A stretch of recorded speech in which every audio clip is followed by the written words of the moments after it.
Sinusulong ngayon ng ilang grupo na hatiin ang mga pangunahing kalsada. Ang kalahati para sa public transportation at ang natitira para sa mga biker at mga sibilyan na gustong maglakad. Kaugnay niya, makapanan natin si Valerie Cruz, co-convener ng Share the Road Movement. Valerie, good morning. Hello, magandang umaga po at sa inyong mga tagapakinig. Nakapaghain na ba kayo sa Korte Suprema ng writ of kalikasan para rito at nagpasa na rin kayo ng draft bill sa Senado? Pero ang tanong ng marami ay yung realidad, ano? Sa dami ng sasakyan, ano pa yung magiging kahati nyo raw sa kalsada, Valerie? Opo, magandang tatanungan po yan, no, Igan. Ang magandang sagot po riyan, meron na po tayong mga sample, katulad po sa UP Acad Oval, ito po ay naipatupad na.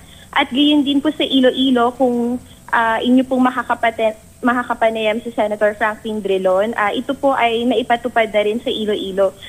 Magandang maipalawanag lamang po sa ating mga kababayan na ito po ay hindi naman drastic change. We are pushing for a policy. In fact, balak po sana namin Carless Sunday, for example, on Carless Sunday, ma-introduce po ito slowly sa mga kababayan natin until they get used to it. Kalampagin nyo yung mga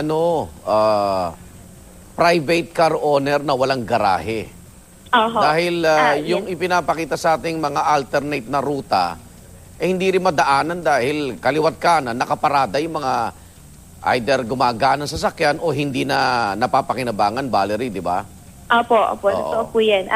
Katunayan po, sa isa ho sa aming mga members ay sumulat na ho sa kanilang association, village association, para ho i-address itong issue na ito. Totoo ho, kasi kung minsan ho yung mga kapitbahay ho natin na nakapark ang kanilang sasakyan sa kalsada, it's not supposed to be part of their private property. No? So, nakakahamba lang ho ito sa daloy ng trapiko. Halimbawa, dito lang sa Quiapo, yung Quezon Boulevard na yan, ang tao nasa kalye naglalakad dahil sakop na ng mga tindera at tindero yung bangketa. Tapos, andyan pa yung mga vulcanizing shop, Valerie, di ba, na kailangan ba yung gulong nila, parang logo nila na nasa harapan? Correct po. Maraming harang at ikakainaakabara sa bangketa na dapat talaga ibalik sa ating mga commuter at mga pedestrian, di ba? Okay. Kaya ho, yes sir. Yung bike lane, saan nyo naman naisip, Valerie? Sa Marikina, okay siya, di ba? Sa Rojas Boulevard, meron. Pero dito sa EDSA, yung motorcycle lane, medyo marami yata na-aksidente. Kamusta? Meron po tayo sa Pasig at saka po sa Taguig. Ito po ay ini-implement na din po. Kaya po hindi ho natin ito basta-basta i-implement, for example on a regular working day, kasi kailangan ho ng proper information dissemination. Kaya ho balak po ng movement na sana po once a week on a weekend kasi parang unti-unti lang na ma-implementa. Po. Kasi ho, kung maririnig ho natin, hahatiin ng EDSA, syempre kahit ho sino naman magtatanong, kakabahan, paano ho ito? It's a major thoroughfare. Pero unti-unti ho. Major thoroughfare na traffic na nga, ano? Correct po, opo. So, hindi naman ho natin gagawin yun.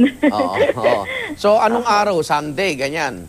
Opo, ang proposed po on a Sunday, para given na ho na wala pa masyadong sasakyan normally, hanggang sa ma-inform po ang mga people na ginagawa ho ito. Okay. Ginagawa ito, and then sana ho on twice a week, 3 times a week, hanggang sa masanay ho ang tao. It will be, hindi naman ho ito overnight process. We are very committed to initiate the change slowly but surely. Okay. Good luck, Valerie. Maraming salamat.